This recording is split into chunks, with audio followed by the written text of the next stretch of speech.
안녕하십니까. 요즘 청년 세대들이 자신들이 힘들다고 입에 달고 삽니다. 또 기성세대들도 이 청년 세대들의 이 고통, 어려움 등을 이해해야 한다. 참 불행한 시대를 살고 있어서 취업도 잘 안 되는 청년들이다. 이러면서 정치권도 여야가 다 MG 이렇게 말을 하고 있습니다. 그러다 보니까 청년들을 위한 특별한 저축을 마련하고 청년들을 위한 주거제도를 마련한다는 등 정치권은 온통 내년 총선에 청년들 표를 노리고 청년하고 있습니다. 그런데 사실상 그 청년들이 자신들이 불행한 시대를 맞이하는 것 같지만 지금 제 나이 한번 보세요. 제 나이가 지금 옛날 나이로 60이고 또 지금 60에서 우리 나이로 70대 분들 사이가 역사상 경제적으로 가장 호황이었던 시대를 살아온 사람이다. 이렇게 이야기들을 합니다. 조금 더 넓혀보면 지금 한 55세부터 70세 정도 사이가 역사상 한국이 가장 호황일 때 살아온 사람이다. 저 나이 또래들의 지금 이제 노년에 접어들려고 하거나 저보다 좀 위에 있는 분들은 노년에 이제 인생을 살고 있는데요. 이런 사람들의 삶이 행복하냐? 그 사람들이 제대로 재산 축적을 했습니까? 나이가 들어서 이 역사상 가장 이 편안한 세대를 살아가면서 인생이 말년에 여유가 생겼습니까? 아니죠.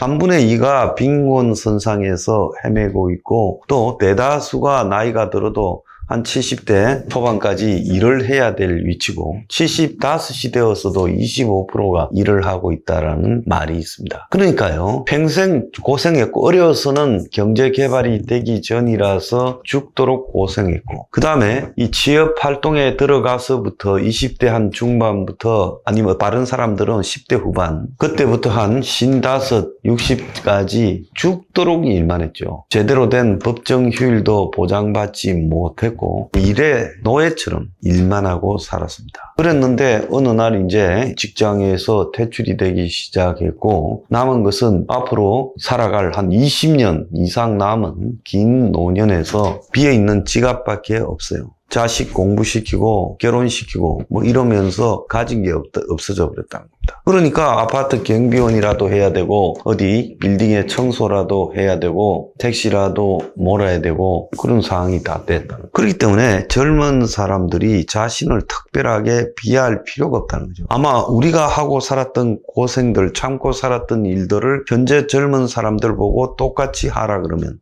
못할 겁니다. 저도 제가 젊었을 때 해왔던 그 엄청난 일들 이런 것들을 지금 다시 하라 그러면 하겠느냐라는 생각이 듭니다. 참 그때는 건강했구나 이런 생각을 하죠. 자, 그런 측면에서 봤을 때 현재 젊은 세대들이 직장도 없고 집도 못 살고 불행한 시대라고 하지만은 집을 샀지만은 산 사람도 불행한 시대라는 건 마찬가지라는 거예요. 시대는 그 시대에 따른 고유한 불행들을 남기는 것이지 행운이었던 시대, 불행했던 시대라는 게 따로 있는 것은 아니라는 거예요. 객관적으로 제가 어떤 편견을 안 가지고 주로 보려고 노력하는 사람인데 요즘 젊은 사람들이 일을 바라보는 자세나 삶을 바라보는 자세에서 우리 세대보다 훨씬 안이하다. 그리고 성실하지 않다라는 것들도 분명히 느끼는 거예요. 당신들 때는 비전이 있어서 성실했지만 우리 때는 비전이 없어서 가망 없는 노동을 안 하는 거다라고 말을 할 수 있겠지만 저는 평생을 비전 없는 노동을 해왔습니다. 남들이 왜 그런 삶을 사느냐고 할 만큼의 대가 없는 노동도 엄청나게 했죠. 내 인생에서 대가 있는 노동보다는 대가 없는 노동을 더 많이 했다고 생각합니다. 내가 특별나서가 아니에요.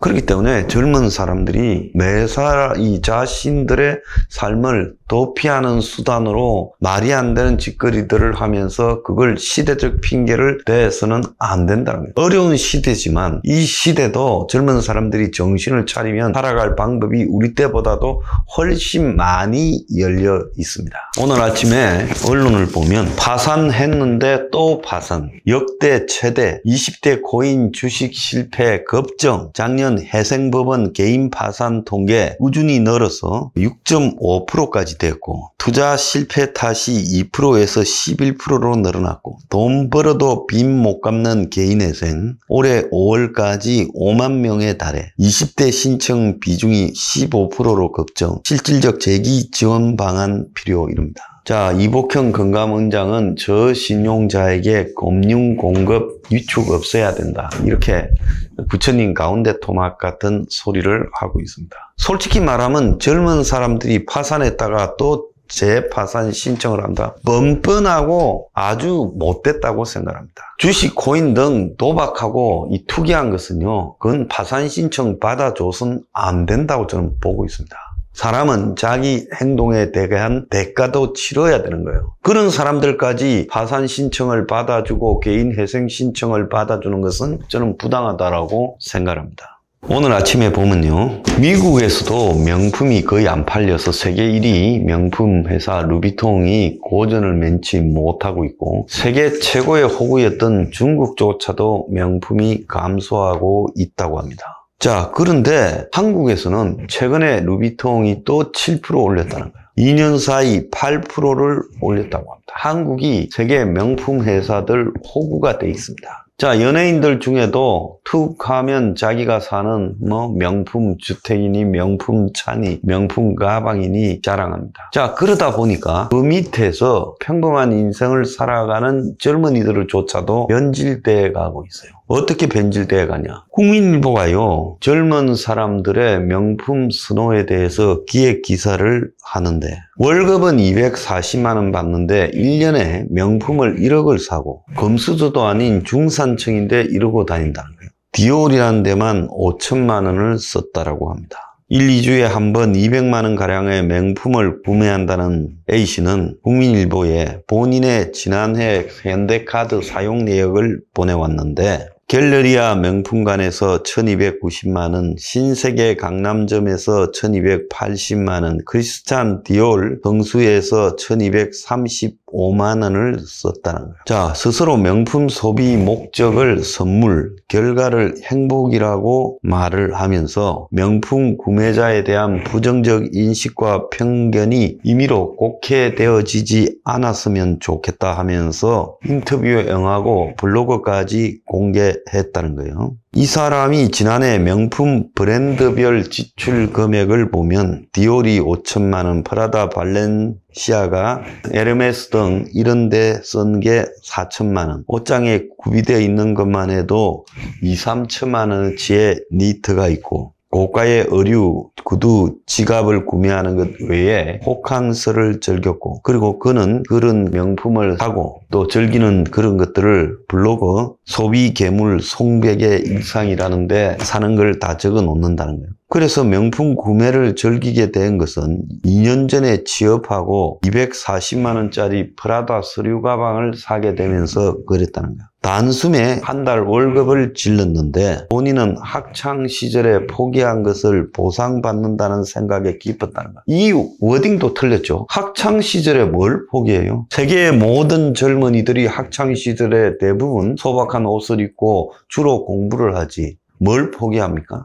그래서 어렸을 때에 행복하지 않았던 기억에 대한 반발, 그에 대한 보상 심리가 컸다. 그래서 제대로 세상을 보기 시작했다면서 나는 이 정도 선물을 받아도 괜찮아, 이렇게 말한다는 거예요. 웃기고 자빠졌어요. 월급 240만 원 받는 직장에 다니면서요, 그에 맞춰서 소박한 삶을 살도록 해야죠. 그러지 않습니까? 사람은요, 자신의 그 앞에 주어진 삶을 겸허하게 바라보고 거기 맞춰서 살아가는 것도 그게 올바른 자세지요. 월급 240만 원이면 1년에 총 받아봤자 3천만 원도 못 받는데 명품에 1억을 쓴다는 건 부모의 지원이라는 거예요. 오피스텔 월세 관리비, 생활비를 어머니가 대주고, 또 월급을 크게 웃도는 금액을 소비하고 카드 금액이 밀리면 엄마한테 SOS를 지원하면 부모님의 이 여유 자금이 이걸 갖다가 커버해 준다는 거예요. 그래서 명품을 사는 거를 사치 허영이라고 여기지도 않고 월급이 줄어드는 느낌이 싫어 할부도 하지 않는다는 거예요. 자, 그러면서 지가 금수저는 아니고 조금 살만한 중산층이라는데 웃기고 자빠졌어. 어느 중산층의 자식이 연봉 3천만 원 받는데 7천만 원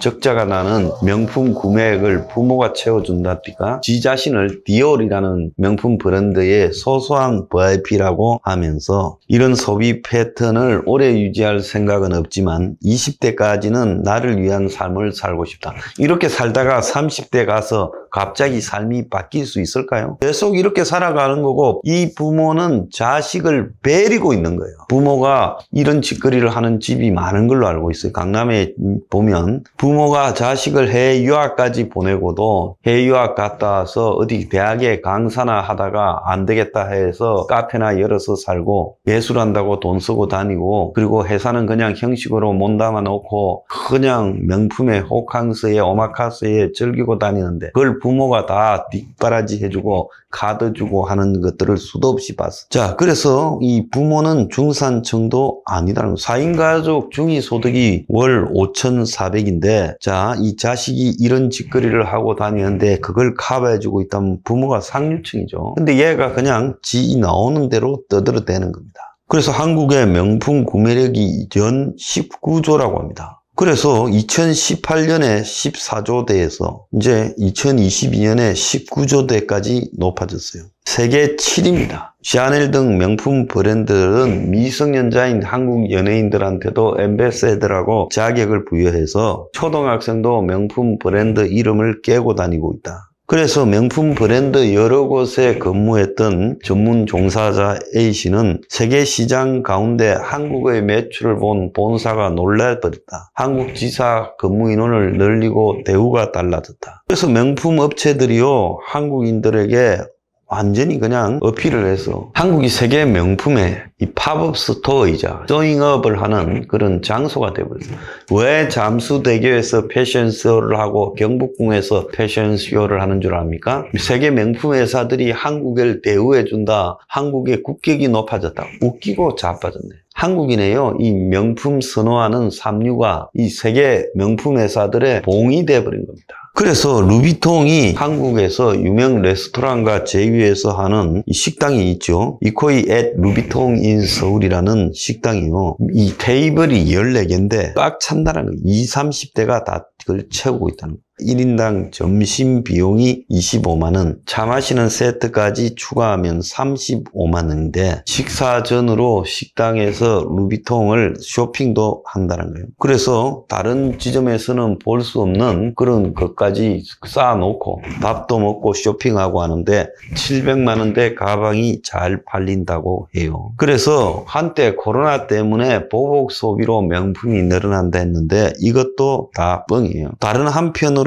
명품이 소비가 줄어들고 있다는데 이제 명품 흉내를 내던 중산층 중에서 한 40대 50대 중에서 도저히 이제 이런 걸 살 수가 있는 형편이 안 되는 사람은 탈락하고 있고 내일이 없이 사는 젊은 애들은 여전히 명품에 더 매달리고 있어요. 그래서 해외 가서 1,000만 원 이상의 가방, 500만 원 이상의 기금속을 사오는 사람들도 점점 늘어난다는 거예요. 그래서 명품도 이 명품의 하단은 소비가 줄어들고 초고가가 급격히 늘어나고 있다는 거예요. 자, 그러면서 이런 배경에는 집값이 살 수 있는 범주를 넘어서면서 이제 달라진 집값 그리고 결혼 문화가 이제 다른 보상으로 가면서 그것이 명품에 꽂히고 있다는 거예요. 저축을 해도 주택이나 차량 구매는 힘들어지는데 명품은 살 수 있다 해서 생활 수준 고하를 막론하고 명품을 몇 개씩은 가지고 있고 가격대별로 지가 평소 만나는 사람 수준에 따라 다르게 들고 나가려고 여러 개를 가지고 있다는 거예요. 그래서 명품 산 사람들의 이 여론조사를 해보니까 내 만족을 위해서가 65, 타인의 시선을 위해서가 71이 나왔다는 거예요.